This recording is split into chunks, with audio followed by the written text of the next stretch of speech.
guys, working in the studio. I just sprayed my fingers with WD-40. Okay. Marge brought in her bracelet. Marge gave it to Dave, and Dave asked me to fix it. I don't do much jewelry repairs anymore. I'm not there yet. But that's nice. No Marge forever. Okay, you guys. What was I gonna do? Oh, I casted. I just posted a video of casting the pin. You know, going through the process of injecting the wax, and I cast it, and it turned out really nice.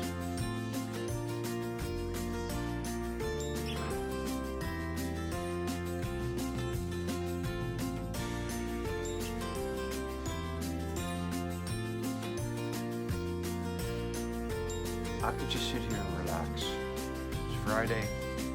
I really don't have a lot to do. Hopefully maybe the Italian wants to go for breakfast, my go-to place. Ricky's all day. Oh, Ricky's all day girl. Just have the hamburger. Just throw off the whole week and have a hamburger for breakfast. Okay, you guys, I'm going to show you how to cut these. And hopefully I got this set up so we can see it. Okay. Saw blades. Saw blades. Where's the little... Okay.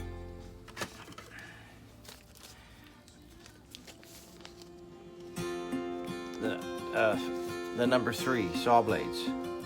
The 3-0. And there's a Swiss or German. Okay, so, and in the little groove here, between here and here, I stuck in years ago, I should put some more in, it's a little piece of petroleum wax, and it lubricates the blade. So, you want to put the piece down flat, and you want to go, take your time when you start. You're not in a competition. You're not in a race. Try to move your glasses and shit here so that you can have a full stroke.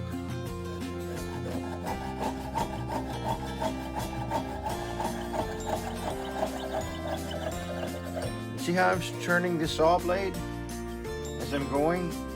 And don't start cutting around on the little stuff yet. Just cut the sprue off.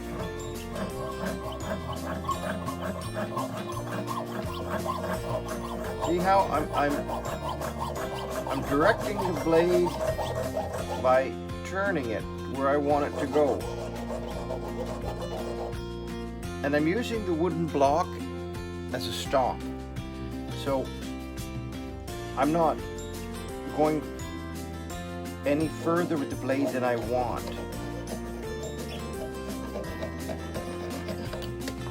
See, so when I cut that piece off, you don't go to the next piece of silver and score it and mark it. And maybe it might not matter on some pieces, but if you're doing a piece where it matters, they all matter.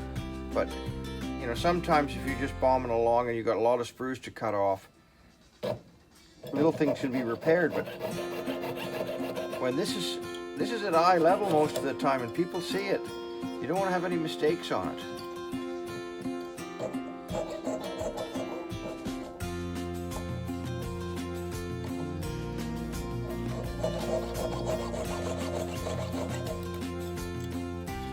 And the saw blade's a great tool. Like now, you see how I've turned the piece, and I'm just going along I'm using it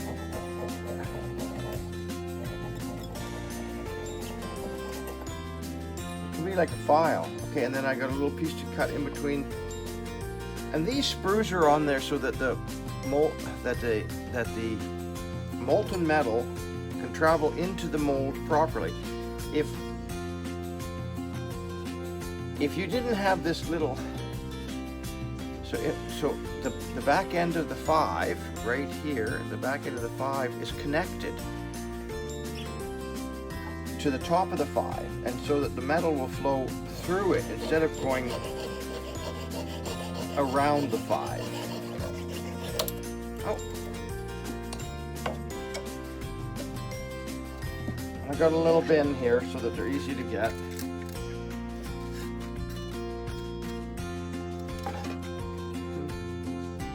And the saw blade cuts for jewelry.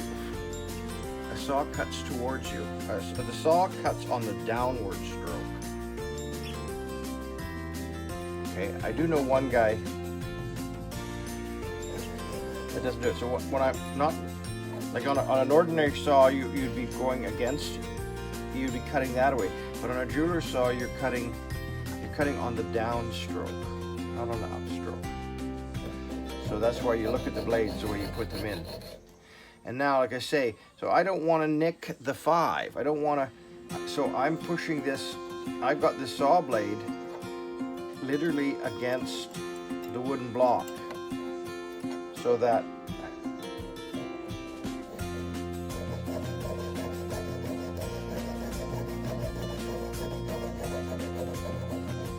so now I'm through without scoring the rest of that 5, without hurting that 5 or damaging.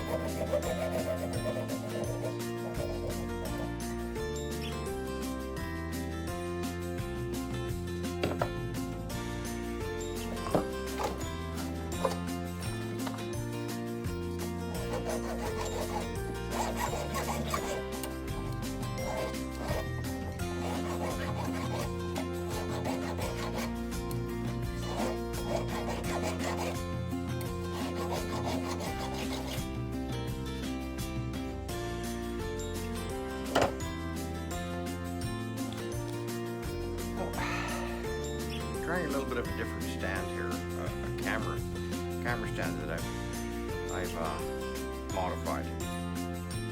Well, again, that's too long of a video, but hopefully it shows you a little bit what's going on around here. Now, you know, I'm going to use the pumice wheel here is great. Now, normally I'd have my mask on, so I'll just show you a little bit about that. So.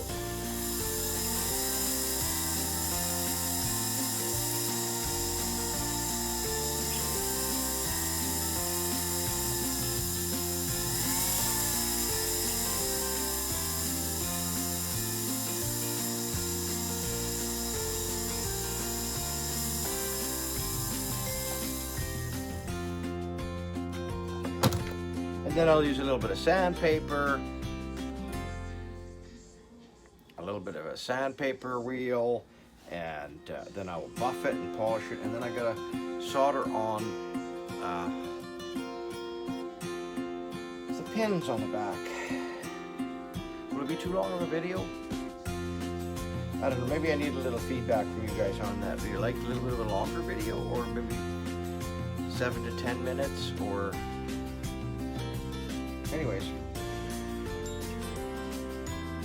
so what I would do,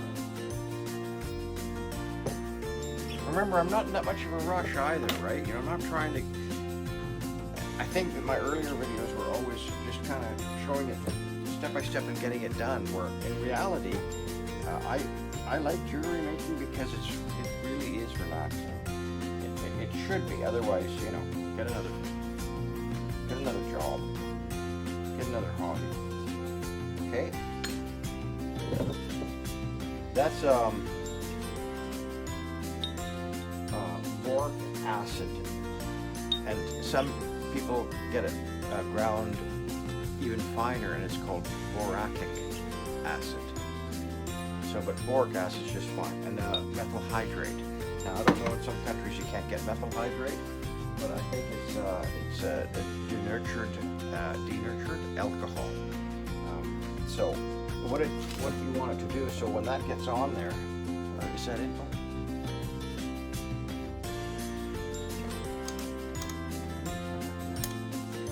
So when you get this on here and you get this concoction on there,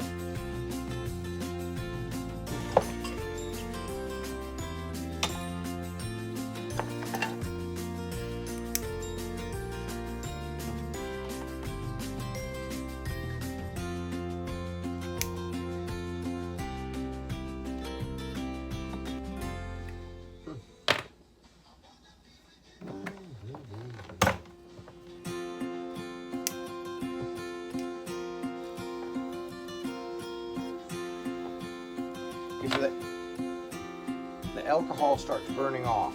And so you now got a nice coating of the boric acid on the piece you're going to solder. And then there's other things to use too, patterns, self-pickling flux, and I have little brushes. You're going to close the lids when I'm not using them. And a little of this on each spot that you're going to solder the pins onto. Okay, got a little holder here, and this area is clear so I don't catch anything on fire.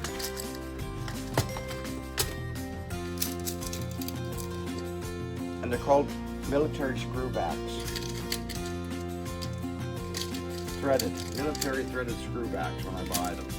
I don't know why, I don't ask questions, that's just what I get. And I get the medium ones. And I think they're stainless steel. And I put a little bit of flux on that. And we're going to do this with silver. So use your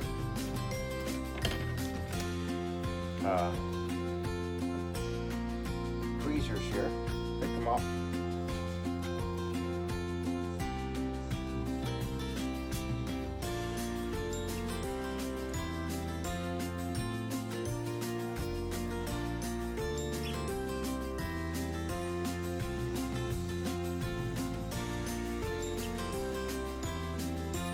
You want to get that pin red hot. Now, this isn't a traditional bench. I built this bench 35 years ago, I guess. Maybe I just felt that the soldering station needed to be away from the work area. And then this is nice eye level here, and it's nice and easy to work with. Well, for me anyways.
Okay.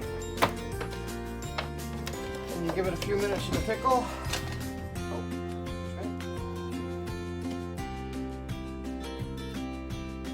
The pickle dissolves the boric acid. All right. Okay, so we'll leave that in there a little bit longer. That video is going to be way too long. Look at my team's in here. They've been out. I'll let them just play all day. What the heck, right? Okay, you guys. Have a nice day. Let me know if the videos are too long.